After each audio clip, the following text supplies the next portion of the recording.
The tragic tale you're going to hear is based on the terrifying actual account of a young college student who was stalked by wolves in freezing Canadian wilderness and killed by them. Click the like and subscribe buttons right now.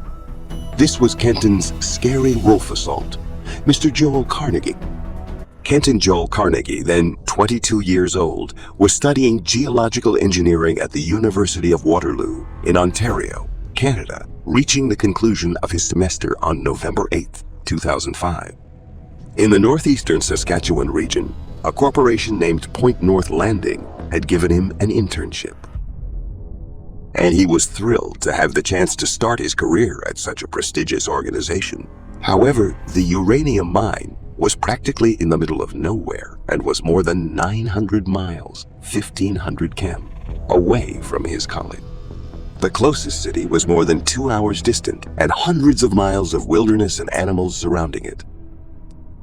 The region was home to a variety of physical characteristics, including lakes, rivers, dense woods, and in the winter, snowy plains. Additionally, it was home to animals like black bears, lynx, moose, and timber wolves. The dominant predators in this cold wilderness were all there. For the duration of his internship, Kenton settled down in one of the camps close to the other miners after arriving at the facility. He loved the outdoors and sometimes yearned to go farther into the woods to explore and enjoy some alone apart from the camp community. He was granted permission by his superiors to take a stroll outside the plant's perimeter for a few days, but he was cautioned about going too far into the woods. On November 8th, around 5:30 p.m., Kenton departed the factory after being given permission to take a stroll around the neighborhood. He promised one of his fellow campers that he would return by 7 o'clock, just in time for dinner. It was becoming dark, and the sun was sinking. Kenton made the decision to go a half-mile to a local lake, and before returning to the camp, take in the sunset by the water. He stayed for a while there before leaving just in time to walk back while it was still light outside, taking in the dense woodland ahead of him and the accumulating snow that made it hard to move. Kenton started moving in the direction of the camp. It was challenging to walk, and in order to make up for his sluggish speed, he was compelled to take longer strides. He came to a startling discovery about this time. He thought he could hear something pursuing him. He sensed that someone was watching him from amid the towering, frozen trees. Looking behind him, Kenton saw a lone wolf. He stood a few yards away and gave it a quick glance, attempting to determine what it was up to. He opted to keep going in the hopes that the wolf would leave, since it did not seem to be immediately dangerous. Kenton moved his attention back to the front and saw another wolf standing there. He no longer felt as tranquil as previously since he felt confined. His breathing became more rapid as he became aware that the sky was becoming dimmer by the second. He was being surrounded by wolves in a cynical and planned manner. Later footsteps revealed that Kenton had been being followed ever since he had left the camp. Now that panic had begun to take hold, coupled with the pressing need for time, Kenton Joel acted contrary to what he ought to have done, given the circumstances. He began to run. The two wolves were encouraged to begin following him by his accelerated pace. Kenton became more realistic about the intentions of the woodland predator with whom he was now engaged in a pursuit.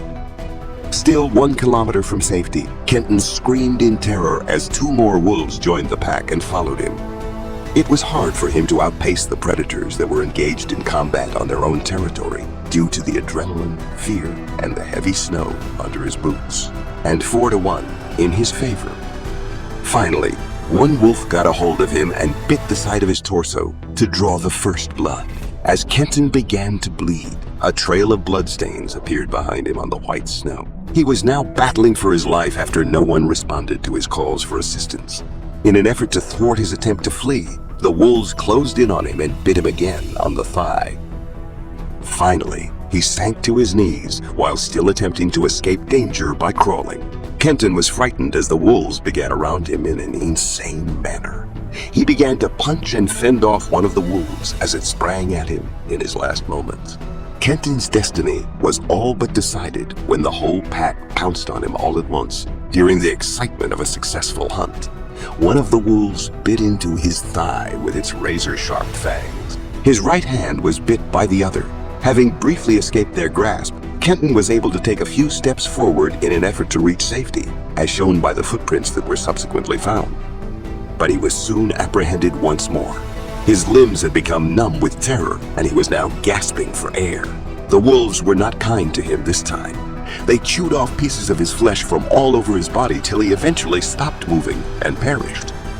His campmates waited for him to return at the facility. At 7:30, they were worried for his safety after waiting for him to return for a half hour. In their pickup truck, a group of workers made the decision to search for Kenton in the forest. It was not unusual for wolves to be seen in the region, but when they discovered that Kenton's tracks in the snow were followed by wolf paw prints, they began to worry that a wolf assault could have occurred. To get a firearm, they returned to the factory. Not far from the plant grounds, they saw a black splotch on the white snow road ahead before resuming their search for Kenton. They moved closer to it to get a better look, as it was now dark. They came to the conclusion that it was a heap of bloody clothing containing a crumpled and mutilated human corpse. What had transpired was now obvious. A mass of bones and flesh was scooped up by the factory employees. It was then placed into the vehicle. One of the truckers saw 2 pairs of blazing eyes in the distance behind the woods as he was going back into the vehicle. As they were returning, they heard wolf howls in the distance, which confirmed their concerns that the assault had been carried out. Investigations made in the wake of the assault by woodland wolves found that the inappropriate food disposal technique being employed at the location caused the wolves to get dangerously near to the plant premises. Food wrappers, leftovers, and food scraps had been placed in metal containers outside the structure, attracting the interest of wolves in the area. The University of Waterloo administration and Kenton's family established a memorial scholarship in his honor and wanted that no parent would ever again have to see this terrible tragedy. A savage band of man-eating wolves transporting a helpless victim to their demise.